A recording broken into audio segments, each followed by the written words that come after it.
Often the gaming community is a smart one. It takes a lot to fool them that a game is actually a work of fiction rather than a playable title for them to dive into. Sometimes fictional video games look so darn real that we wonder if they're actually a title available in the flesh. Regardless of what tricks your eyes or savvy internet users play on you, one thing remains. Many of the titles that fooled us look pretty damn slick. So today we are taking a closer look at the stories behind them with our list of the top 10 fake video games that fooled us all.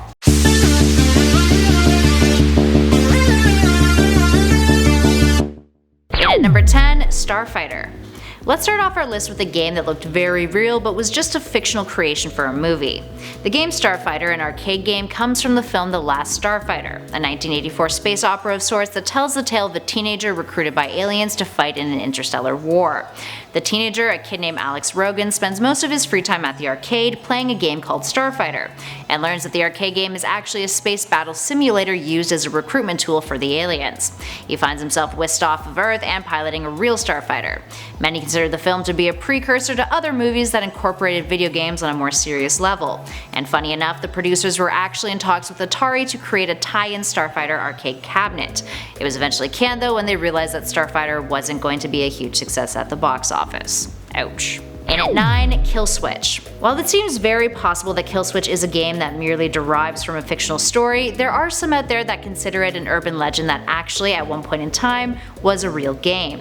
If you've never heard of it before, KILLSWITCH was an alleged video game set in an abandoned mine, where you play as either Porto or Gast, the former being a little girl and the latter being an invisible ghost. As the tale goes, no one was ever able to beat the game as Gast because it's incredibly hard to maneuver an invisible character.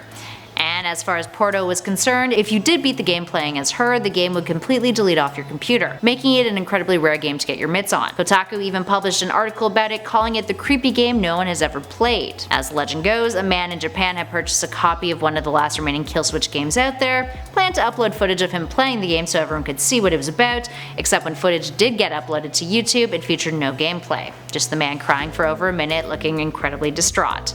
So is it real? Did it ever really exist?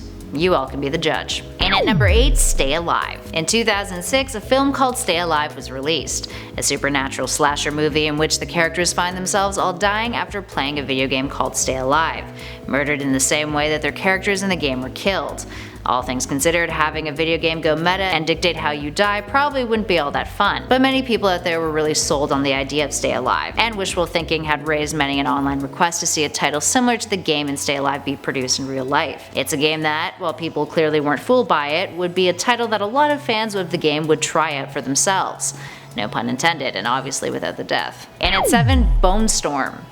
There are a ton of fake video games that have appeared in the Simpsons television show over the years, but one really stands out to many gamers as a title they'd love to see adapted in some way, shape, or form. We're talking BONESTORM, the Mortal Kombat parody that was significantly more violent than the game it was satirizing. It appeared in an episode titled Marge Be Not Proud in 1995 as a game that Bart wanted oh so bad. He ends up going on a bit of a shoplifting spree for the game, and it proved to not be what he thought it was. The whole commentary behind the episode was the idea that the moral panic that surrounded the game, Mortal Kombat that is, was not something to be taken seriously, and that at its core, it was just kinda silly. And at 6, NES KNOCKOFF.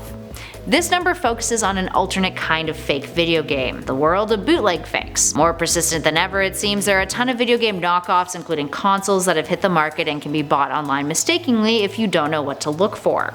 For example, this Chinese knockoff of the NES that looks real as hell, and even has marketing within the box that looks spot on. There's some subtle differences, like games missing from the console, lower resolution on the menu screen, and switched images on some of the marketing materials. Now the music for many of the games is also sped up, despite some of the gameplay being pretty spot on.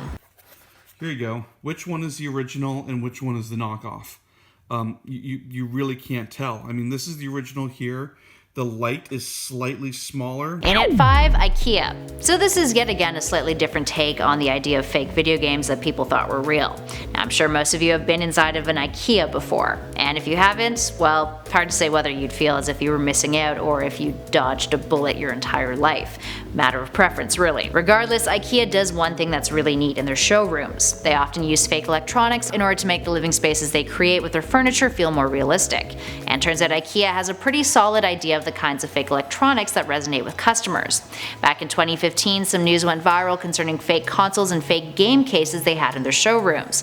The titles include Grandma's Auto, get it, and The Pimps, which was a ripoff of The Sims. They also included fake consoles, one that sort of looked like a boxy version of the PS3 and 4, and another that resembled the Xbox called Beatbox. In at 4, Alien Child. In 2013, director Spike Jonze came out with the science fiction romance film Her, which followed Joaquin Phoenix playing a man who develops a relationship with his AI virtual assistant, who is personified via a woman's voice played by Scarlett Johansson. The whole film is filled with fascinating bits of technology, but one scene in particular where Phoenix is at home at night playing a video game has a really interesting bit of tech. In the game, in order to move his character, Joaquin has to use swiping motions, and it looks really believable, so much so that people wondered if it was a real game adapted into the film.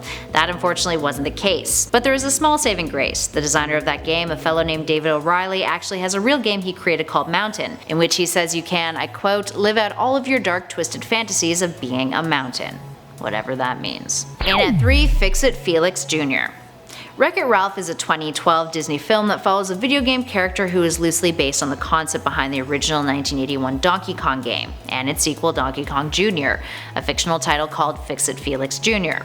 The film features a ton of video game references and cameos from real-life video game characters, something that producers of the film felt would make the world of the movie feel more authentic. This was so much so that some people actually thought Wreck-It Ralph was based on a real 8-bit title from the early days of video games. The cabinet of Fix-It Felix Jr. was designed to look just like Donkey Kong, with Ralph and Felix even posed in similar ways as to Mario and DK on the Nintendo original. In at 2, PLOYBIUS.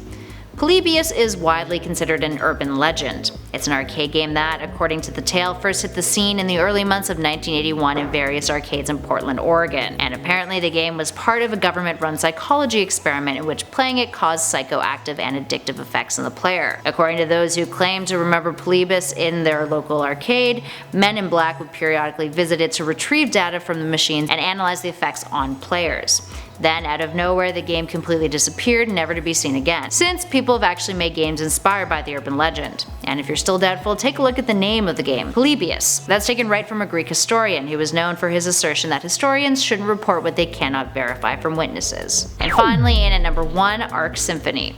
In 2017, a fake game called Arc Symphony made the rounds on Twitter, a game for the PS1 that apparently made some fans nostalgic despite, it never having existed. Here's where it gets fun. Arc Symphony is a twined game about a fictional game, exploring the nature of fan culture via internet boards of the early internet days. The creators of the game, Sophia Park and Penelope Evans, made a few keepsakes of it, including old PS1 cases, and people got really into it, some knowingly, some unknowingly. Many indie developers thought it was a cool concept and dug the sense of play that went into the illusion of participating over the nostalgia. While game devs in Toronto were clearly in on it, some gamers on Twitter would claim to remember the title, saying things along the lines of that they never really dug into the game. That's how convincing the PS1 cases made it look. Alright, there we have it, friends. What other fake games have fooled you in the past? Let us know in those comments below. If you dug this video, hit that like button and be sure to subscribe to Top 10 Gaming for more lists just like this. In the meantime, thanks for watching. I'll catch you all in the next video.